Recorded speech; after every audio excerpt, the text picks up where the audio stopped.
visi darbinieki, kuri apsargāja un kuri komandēja un kuri visu, ko izdarīja, bija vietējie ieslodzītie.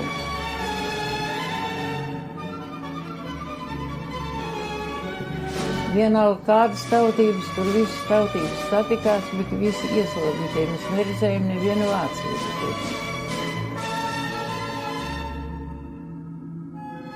Mēs dzīvojām kopā ar polietēm. Mēs bijām apmēram pie 100, kas bija paņemti no Latvijas, un apmēram 400 poliešu.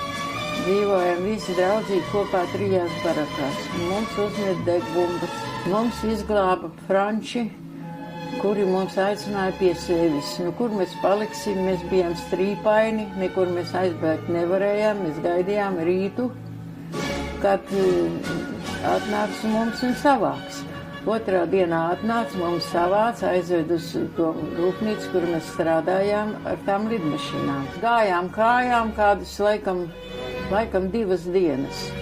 Uz Belzenbergenes nometni. Un tur bija arī briesmīgie līķu kaudzes, kas bija sakrautas, vairākas kaudzes, varbūt tādas 2 stāvu augstumā. Neredzēju pati, bet stāstīja, ka viņi arī esot ēduši cilvēka miesu. Tas varēja būt, jo bija ārkārtēji pats. Ienāca Angļu karaspēks. Ienāca Angļu karaspēks, un tagad, viņi bija noškapējuši tās dāmas, kas mūs apsargāja, visas atzina mums atpakaļ uz nometni. Un lika visus tos līķus, kas tur gulēja tajos lielajos kalnos, likt mašīnās un vest uz to bedri, kur jau bija iesākts glabāt viņus.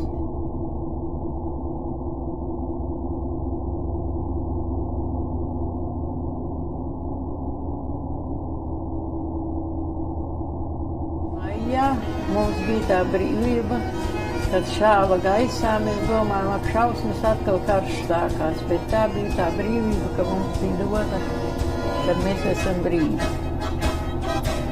Tālāk mums pārveda uz padomju zonu.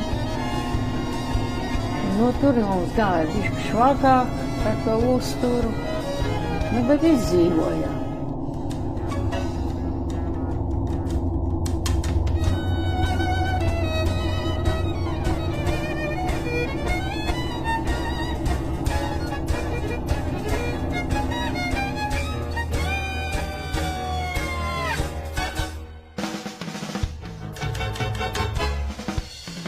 Kad es biju Salaspilī, visu darīja latvieši, visi šāva un visu dedzinātie bija tikai latvieši.